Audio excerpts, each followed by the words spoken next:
Hey guys, welcome back. Today's case is a rare combination. We've got a defendant who embraces sovereign citizen arguments, fires her attorney mid-process, and then decides to represent herself on a probation violation. If you've watched enough courtroom footage, you already know that mixing self-representation with fringe legal theories rarely ends well, especially when probation is already on the line. This hearing has all the ingredients for a tense exchange: a judge enforcing conditions, a defendant challenging authority, and zero room for procedural mistakes. Let's get into it. State versus Ashley Clark, 22 CR 216. Mr. Fosgrove. No. Your Honor, this comes before the court today on a probation violation hearing. And it's the intent of the defendant at this time to stipulate. And I do believe there's a agreed sentence, as you would say in this case. All right. Ms. Clark, you've heard the announcement of your attorney. Is that what you want to do? Admit to the violations? No, actually, I'm going to make a motion for my attorney to withdraw. I got this myself. I've got this myself. Those are usually the last confident words you hear before a courtroom reality check. So she's fired her attorney, the same attorney who had already negotiated a deal, thrown that agreement out, and decided to represent herself in a probation violation hearing. That's a high-risk move in any circumstance, but especially when you're already on supervision. Probation violations aren't casual proceedings. The margin for error is small, and judges have significant discretion. Walking in without counsel, after rejecting a negotiated resolution, is essentially betting that you understand procedure and strategy better than a trained attorney. That's a bold strategy. Let's see how it plays out. Oh, okay. What's the reason for that? I just want to represent myself. Okay. All right. Well, somebody give her a waiver of attorney form. Okay. It's muted for some reason. All right. Well, I've already gone over these rights with you, so you should understand them, but you have the right to hire your own attorney. If you can't afford to hire an attorney, I've already appointed one. You qualified. You do have the right to represent yourself as well, and that's what you want to do today? Yes, sir. All right.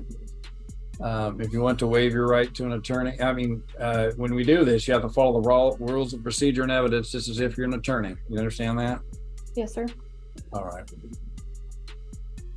Has anyone promised you anything or threatened with anything to get you to waive your right to an attorney? No, sir. All right. Looks like you've already signed it and sent it in here. Did you understand this form you signed? Yes, sir. I'll accept your waiver and allow you to represent yourself. All right. Are you wanting to stipulate to the violations, or do you want a contested hearing? I'm going to contest it. All right. Mr. Hollis here. Yes, Judge, I can grab him real quick. Okay.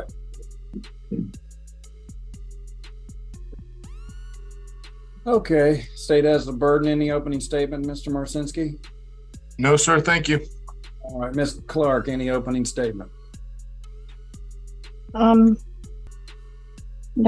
I'll admit, the confidence is impressive, even if it might be completely misplaced.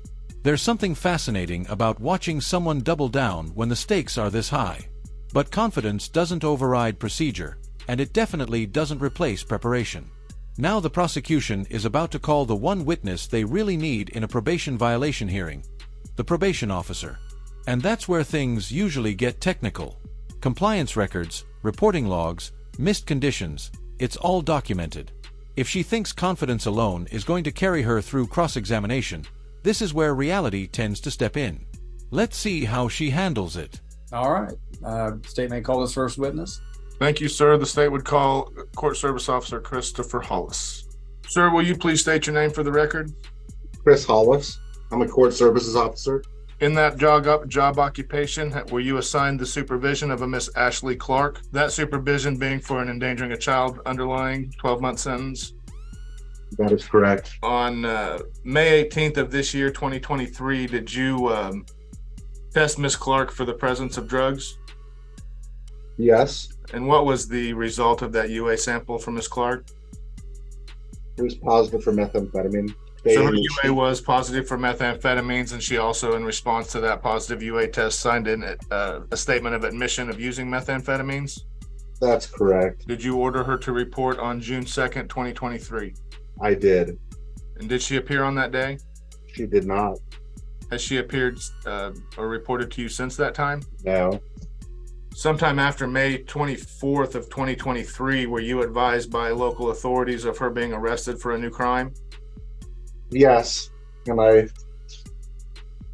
did. I received that, and apparently she has new charges. To your knowledge or to the notes, did Ms. Clark ever report that negative law enforcement contact with your office? No, she did not. That will be my questions for Mr. Hollis at this time, Your Honor. Thank you. All right, Ms. Clark, do you have any questions for Mr. Hollis? No. What keeps happening in these cases is a pattern.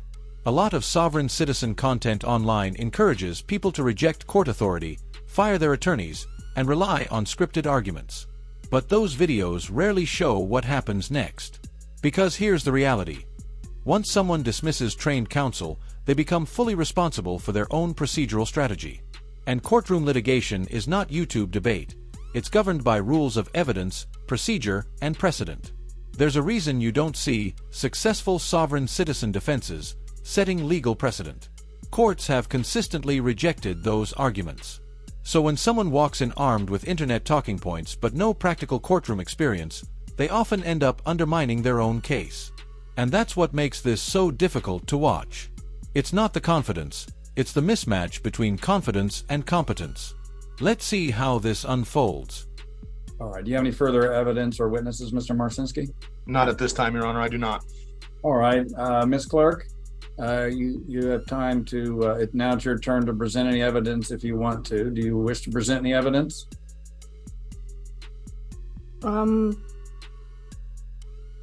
Right now I see no evidence. This has the needed personal subject matter jurisdiction. If you want to present any evidence, do you want to present any evidence? No. No? Okay. Well then, closing argument, Mr. Marcinski? Your Honor, at this time, the state believes it is shown by a preponderance of the evidence that Ms. Clark is in violation of her probation and conditions of probation imposed by the court therein. The state's going to ask that you find that she is in violation of that probation. The state would point out that this is a misdemeanor probation for endangering a child. Therefore, Ms. Clark is entitled to no graduated sanctions, intermediate sanctions, or other relief set forth by the legislature on felony probations. Due to the litany of violations, the continued drug use, the failure to follow through with her treatment requirements, the state believes that she's shown that she's not amenable to probation and would recommend the court revoke and remand her to serve her underlying sentence. All right, Ms. Clark, closing argument? Oh, this should be interesting. So far, the defense strategy has been unclear. She hasn't meaningfully challenged the state's evidence, hasn't presented evidence of her own, and hasn't built a structured theory of defense. In a probation violation hearing, that's a risky position to be in. Because when you don't contest testimony, especially from a probation officer, the record stands largely unchallenged. And without introducing counter-evidence, you're essentially asking the judge to find reasonable doubt based on argument alone. So this closing statement is going to tell us everything. Is there an actual legal theory here? Or is it just more rhetoric without procedural grounding? Let's see what direction she takes. There are no facts to dispute before this court. I see no evidence that has the needed personal subject matter jurisdiction. The state is a fictitious plaintiff. The state of isn't here to testify. No injured man or woman is present before this court to provide firsthand knowledge.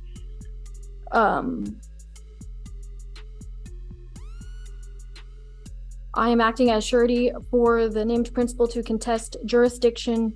I am aware this is a taxable event and an excise tax is owed, and I want to be in compliance with the IRS code. Okay. It'll be the order and judgment of this court. Well, first of all, I'll make my findings. The state's shown by preponderance of the evidence that you violated probation in this case using methamphetamine around the 18th, as evidenced by the 18th of May this year, as evidenced by the positive UA and the admission.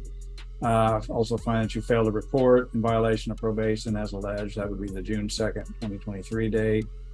You failed to successfully complete outpatient treatment at Summer Mental Health as ordered by the court, so I find you violated probation there as well. You also failed to report law enforcement contact within the business day in violation of the orders of probation. You have violated it does in a very substantial way. I will go ahead. It appears as if probation will be a waste of time in this matter, so I will revoke and remand you to serve your sentence, take her into custody.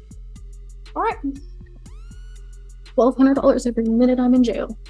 There's an old saying, you're worried about the wrong thing. She keeps pivoting toward arguments about the IRS and federal authority, but that's not who brought this case. The violations are coming from the state of Kansas.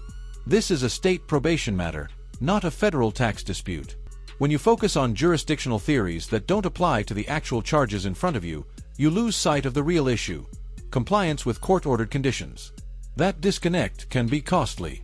At this point, the strategy has been set. The arguments have been made.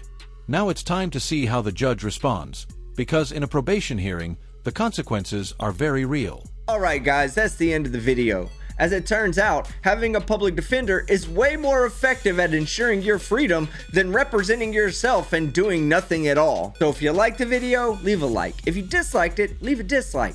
But don't forget to leave a comment below and subscribe with notifications on so you don't miss any of my content. Wait, $1,200 per minute for every minute in jail? Let's do the math. 60 minutes in an hour, 24 hours in a day. That number escalates very quickly. That's not symbolic, that's financially devastating. And this is where courtroom reality sets in. Theoretical arguments and internet legal strategies don't hold much weight when the judge starts calculating actual penalties. At the end of the day, this case is a textbook example of why having competent counsel matters. A public defender working within established law is almost always more effective than self-representation built on fringe theories. Alright, that's it for this one. If you found this breakdown insightful, leave a like. If you disagreed, that's fair too. Drop a comment and let me know why. And subscribe with notifications on if you want more courtroom analysis like this. Appreciate you watching.